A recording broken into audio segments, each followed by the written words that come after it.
Blood dripping from crystal shards scatters across the mahogany table.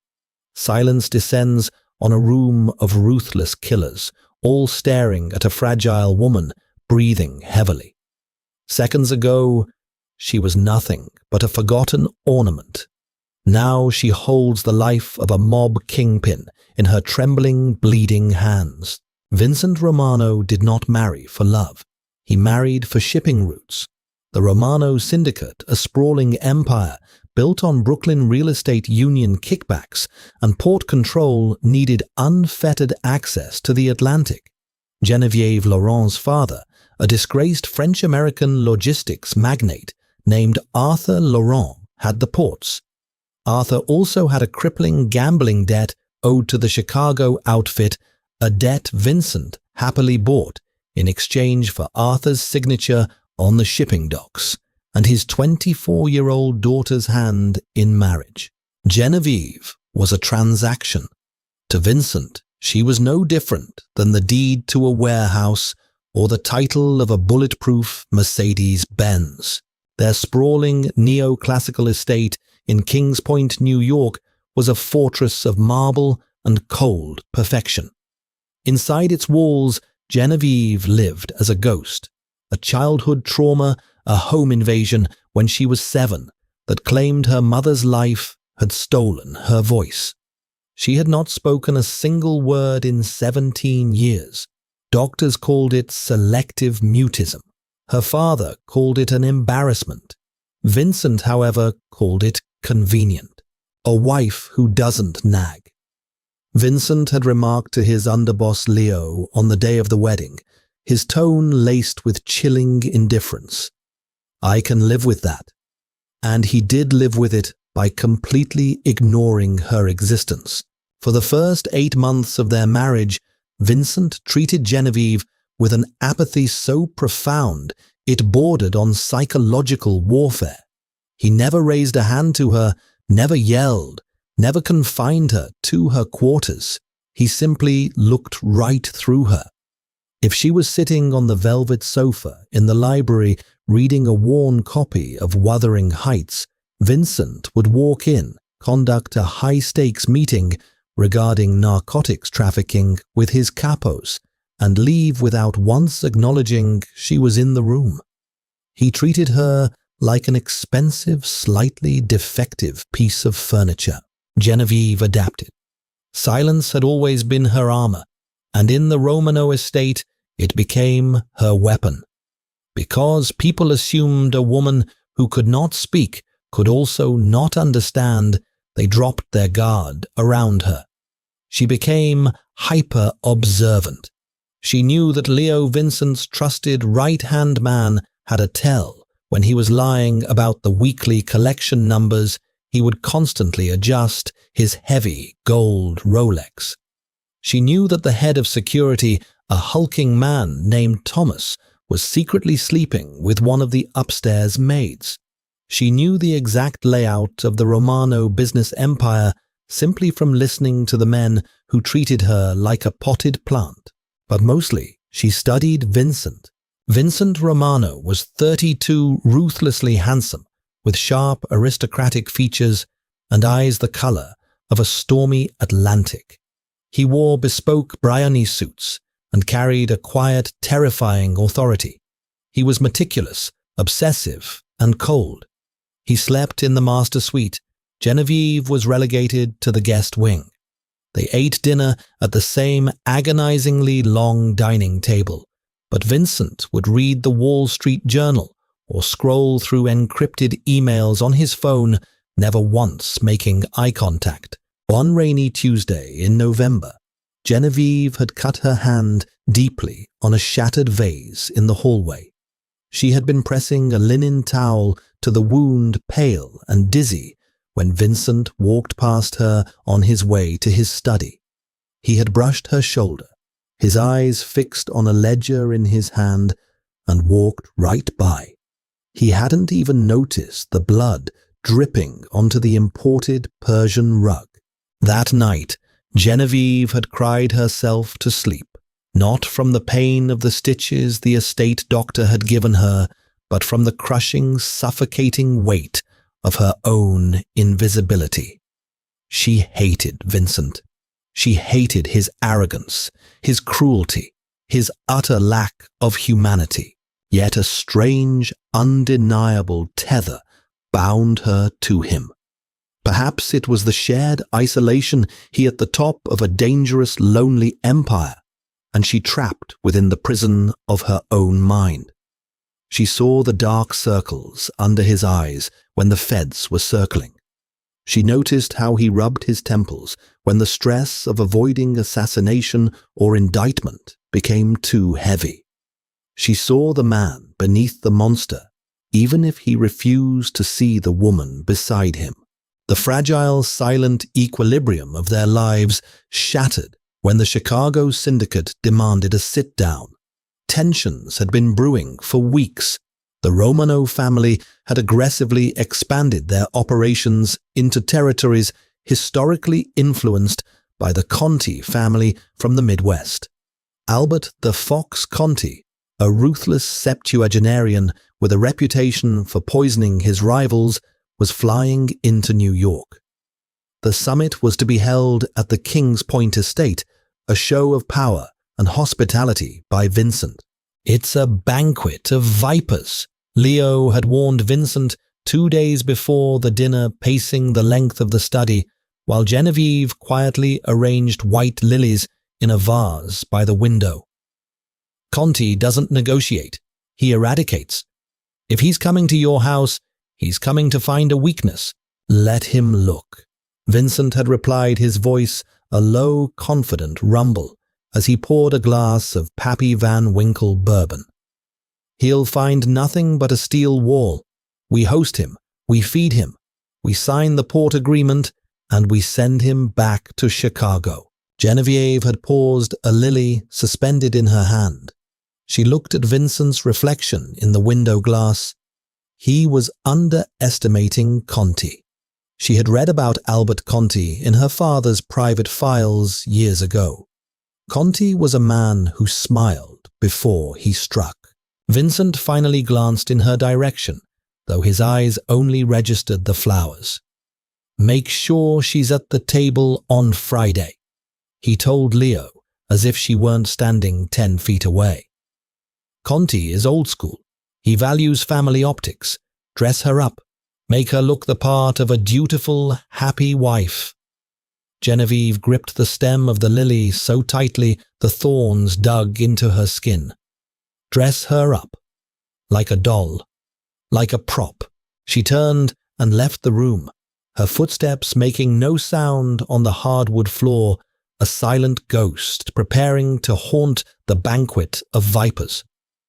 Friday evening arrived with a suffocating heaviness in the air.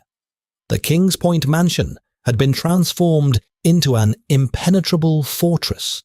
Armed guards patrolled the manicured lawns, their silhouettes cutting through the thick coastal fog. Inside the estate hummed with nervous energy. Genevieve sat at her vanity mirror, staring at her reflection. Maria, the head housekeeper, had spent 2 hours styling her hair into an elegant chignon and helping her into a floor-length, backless, emerald green silk gown by Oscar de la Renta. The dress clung to her slender frame, a stark contrast to her pale skin. Around her neck rested a diamond collar, a gift from Vincent that felt more like a beautifully crafted leash. "You look breathtaking, Mrs. Romano." Maria whispered, her eyes full of sympathetic warmth. Genevieve offered a small, tight smile and signed a quick thank you with her hands. She stood up, her heart pounding a frantic rhythm against her ribs. Tonight was dangerous. She could feel it in the marrow of her bones. When she descended the grand sweeping staircase, the foyer was already filled with men in dark suits. Vincent stood at the center, a towering figure of dominance in a midnight blue tuxedo. As Genevieve reached the bottom step, conversation halted. For the first time in 8 months, Vincent's eyes locked onto hers, and for a fleeting, microscopic second, a flicker of genuine shock crossed his stoic features.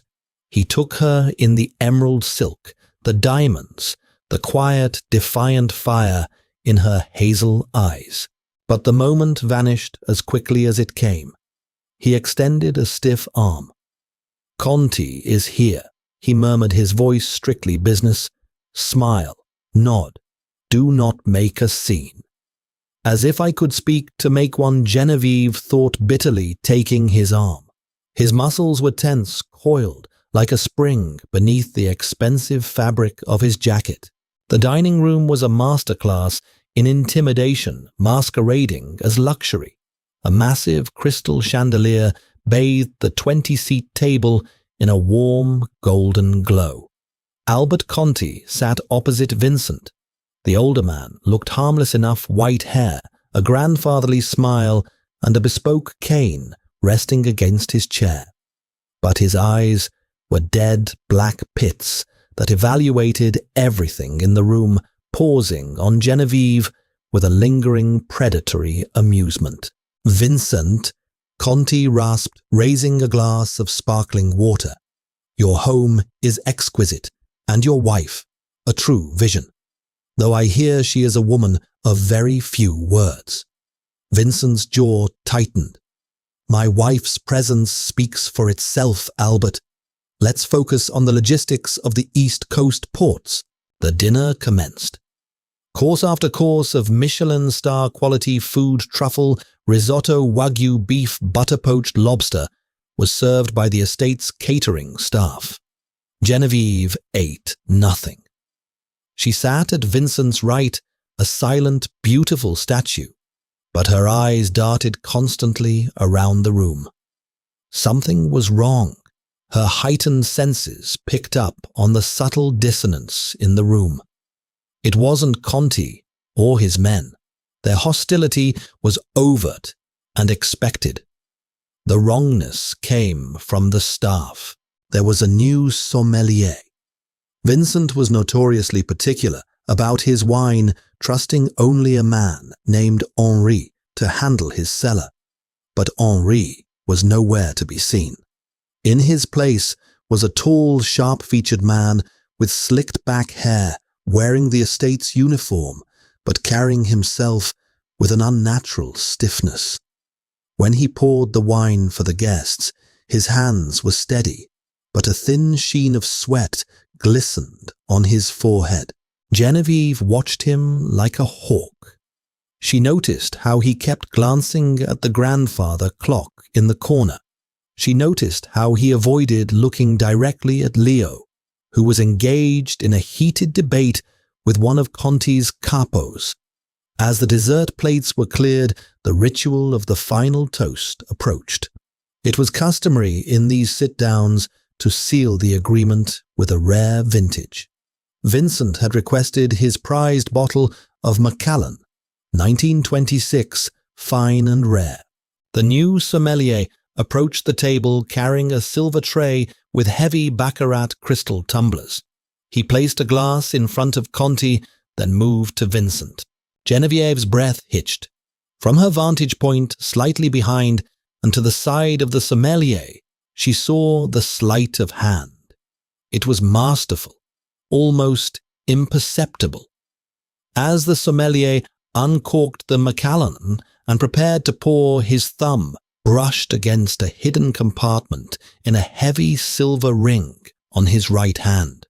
A single clear drop of liquid fell into Vincent's empty glass before the amber whiskey washed over it, erasing all evidence of the intrusion. Aconite. It had to be. Colorless, odorless, and lethal within seconds of ingestion. Panic, cold, and sharp flooded Genevieve's veins. She looked at Vincent.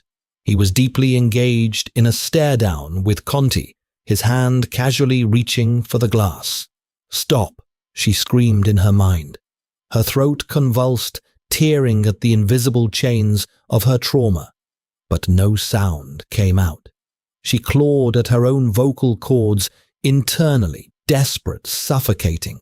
Vincent's fingers wrapped around the heavy crystal. He raised it toward Conti.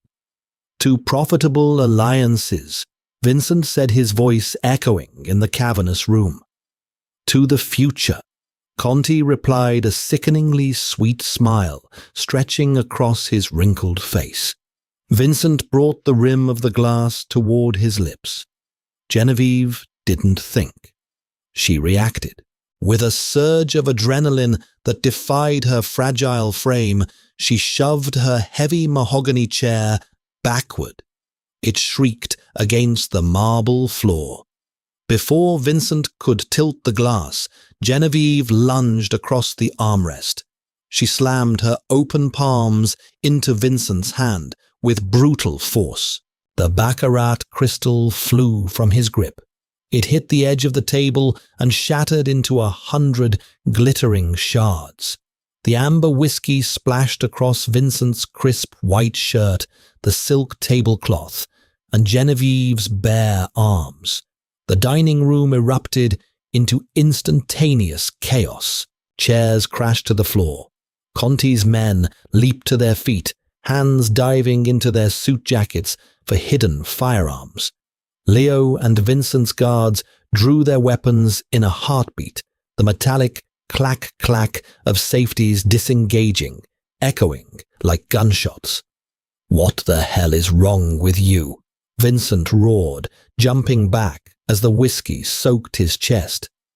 His face was contorted in absolute fury, his eyes blazing as he looked down at the woman who had just humiliated him in front of his greatest rival. Genevieve ignored him.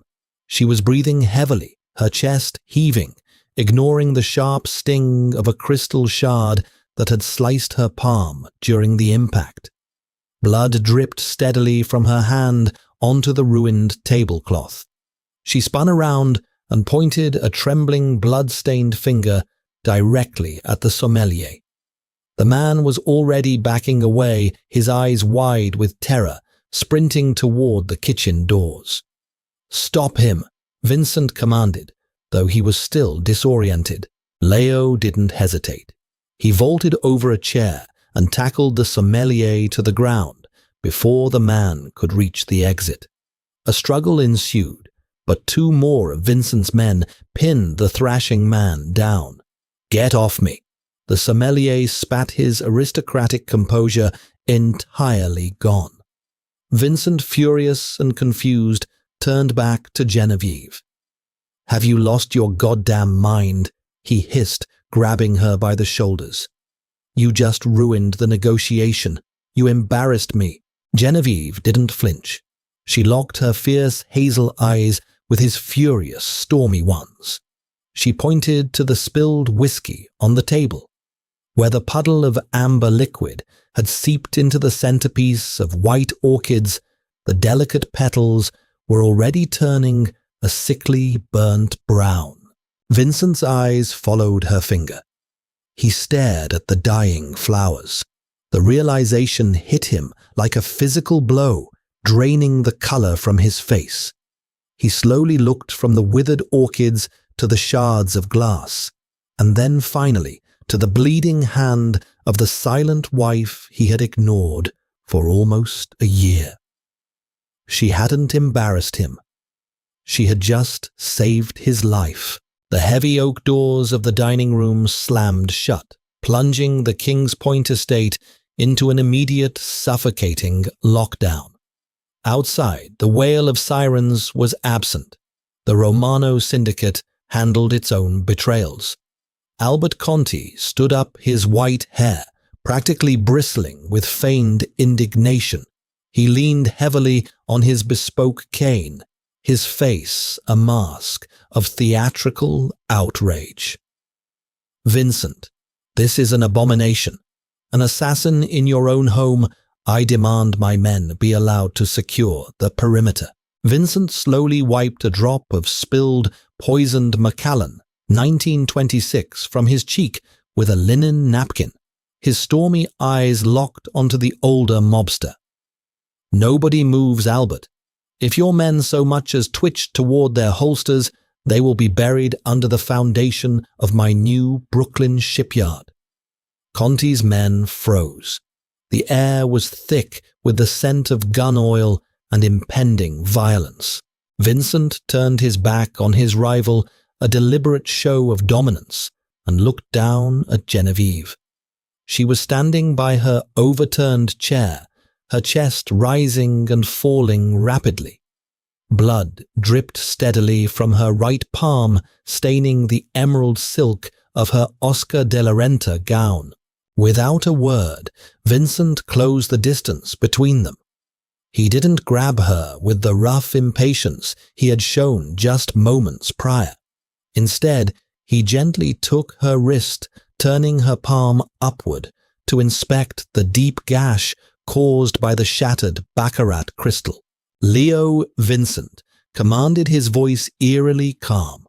"Take Conti and his associates to the subterranean wine cellar. Lock the reinforced steel doors.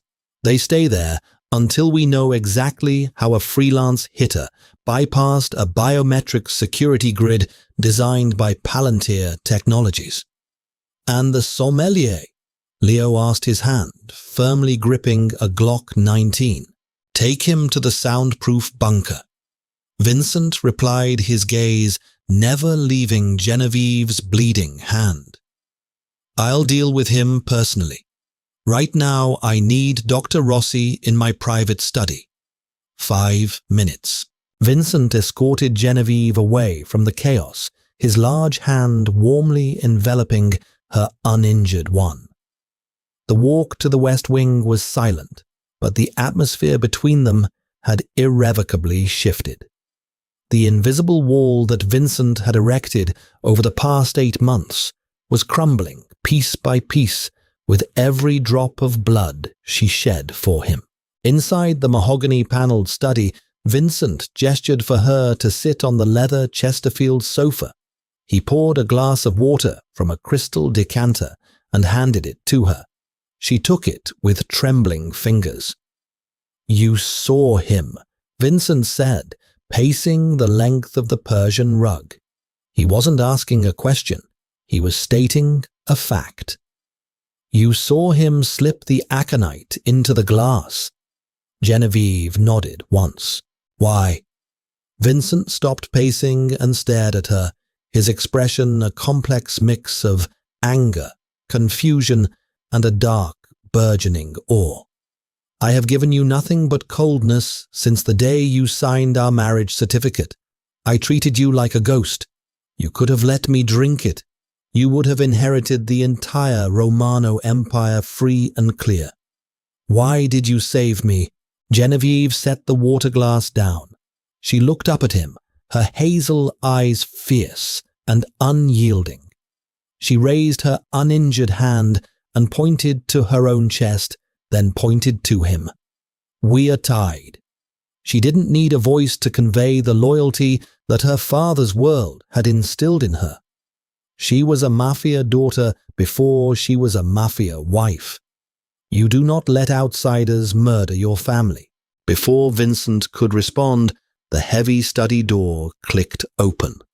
Dr. Rossi, a discreet man carrying a black leather medical bag, hurried in. "Stitch it up," Vincent ordered, stepping back into the shadows of the room. "And give her something for the pain."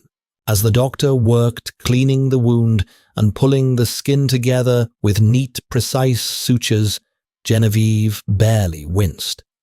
Vincent watched her from the corner, his mind racing. He had married a pawn, a silent bargaining chip to secure shipping routes. But as he watched her stoic endurance, he realized he had completely misjudged the woman sharing his home. Genevieve was not broken by her silence. She had been forged by it. She was observing, calculating, and analyzing every moving piece of his dangerous world while he had been foolish enough to look right past her. When Dr. Rossi finished and departed, Vincent approached the sofa. He reached out his thumb, lightly grazing the edge of her bandaged hand. "I have a rat in my house," Vincent murmured, his voice dropping an octave. The hitter in the dining room didn't walk through the front door by magic. Someone gave him the bypass codes for the kitchen service entrance. Someone I trust. Genevieve's eyes widened slightly. She knew exactly who it was. The subterranean bunker beneath the Kings Point estate smelled of damp concrete and copper. Vincent stood over the battered, trembling form of the fake sommelier, a French mercenary named Jean-Paul. Leo leaned against the heavy steel door, wiping blood from his knuckles with a white handkerchief. He cracked. Leo said, his tone devoid of pity. Conti paid him $3 million to do the job, but Jean-Paul doesn't know who let him in. He says a burner phone texted him the 6-digit override code for the biometric locks on the loading dock 10 minutes before he arrived. Vincent's jaw clenched. Only 4 men possess that level of security clearance. Miyu, our chief financial officer, and Thomas, the head of security. "It's not me, boss," Leo said flatly. "I know it's not," Vincent replied, running a hand through his dark hair. "Call Thomas and the capos to the library. If we don't root out the traitor tonight, the entire syndicate will smell blood in the water. We look weak." 10 minutes later, the Grand Library was filled with the tense, heavy presence of the Romano family's inner circle. Thomas, a hulking ex-military man with a shaved head, stood near the fireplace, looking appropriately grim. "Someone sold me out," Vincent announced, his voice slicing through the silence like a scalpel. He stood behind his massive oak desk, his eyes darting between his most trusted men. "Someone bypassed the Palantir grid. I want a name, and I want it before sunrise." The room remained dead silent. Thomas shifted his weight. "Boss, the system must have been hacked remotely. Conti's got deep pockets. He could have hired a cyber team." The heavy mahogany doors creaked open. Every man in the room reached for their waistbands, but their hands halted when they saw who had entered. Genevieve stepped into the library. She had changed out of the ruined emerald gown and was wearing a simple, elegant black turtleneck and tailored trousers. Her right hand was heavily bandaged, but her posture was flawless. She moved with the silent, predatory grace of a panther, ignoring the bewildered stares of the hardened criminals surrounding her. "Genevieve," Vincent said, his tone carrying a warning. "This is not the place for you." She ignored him. Walking directly to his desk, she reached across the polished wood and picked up his heavy Mont Blanc fountain pen. She grabbed a yellow legal pad and began to write. With her left hand, her strokes sharp and deliberate. The men watched in stunned silence. The ghost of Kings Point was making a move. When she finished, she turned the legal pad around and slid it across the desk toward Vincent. Vincent looked down at the paper. In elegant, slanted handwriting, she had written, "Thomas. Every Tuesday and Thursday night, he sleeps with Maria's niece in the East Wing staff quarters. He leaves his encrypted master keycard in his jacket pocket in the hallway. Anyone with a cloner could copy it. Conti's men have been parked outside the east gates for a week. Check Thomas's offshore accounts for a deposit made last Tuesday." Vincent's eyes remained fixed on the paper for a long, agonizing moment. Slowly he looked up, bypassing Genevieve, to lock eyes with his head of security. "Tuesday nights, Thomas?" Vincent asked, his voice a low, lethal whisper. Thomas's face drained of color. He looked at Genevieve, sheer panic replacing his stoic demeanor. "Boss, she's crazy. She doesn't even talk." "How could she know?" "Because she listens." Vincent interrupted, his voice rising to a terrifying crescendo. While you idiots treated her like a piece of furniture, she was gathering every vulnerability in my empire. Thomas realized he was out of time. With a desperate shout, he lunged toward the door, his hand diving into his jacket for his weapon. He never made it. Leo drew his weapon with lightning speed, firing 2 suppressed shots. Pfft, pfft. Thomas collapsed onto the imported rug, a dark pool of blood expanding around his chest. Genevieve didn't flinch at the violence. She merely watched her face, impassive, as Leo signaled 2 guards to drag the body out of the library. The remaining capos stared at their boss's wife with newfound, undisguised terror. She hadn't fired a single shot, yet she had executed the traitor just as surely as if she had pulled the trigger herself.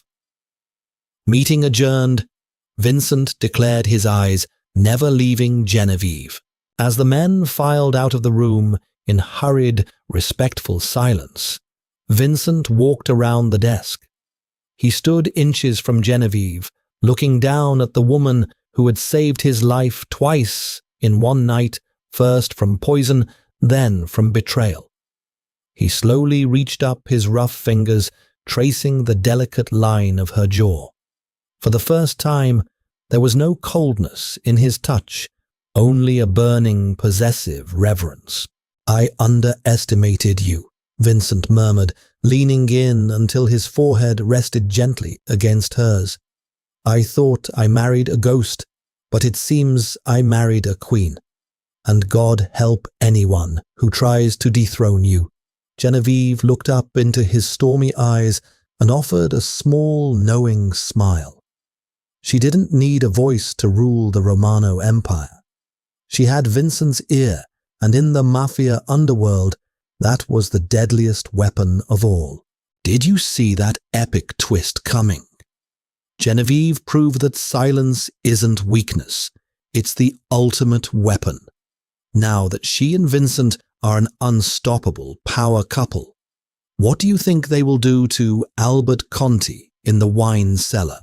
Drop your theories in the comments, smash that like button, share this story with your friends, and subscribe for more thrilling Mafia romance dramas.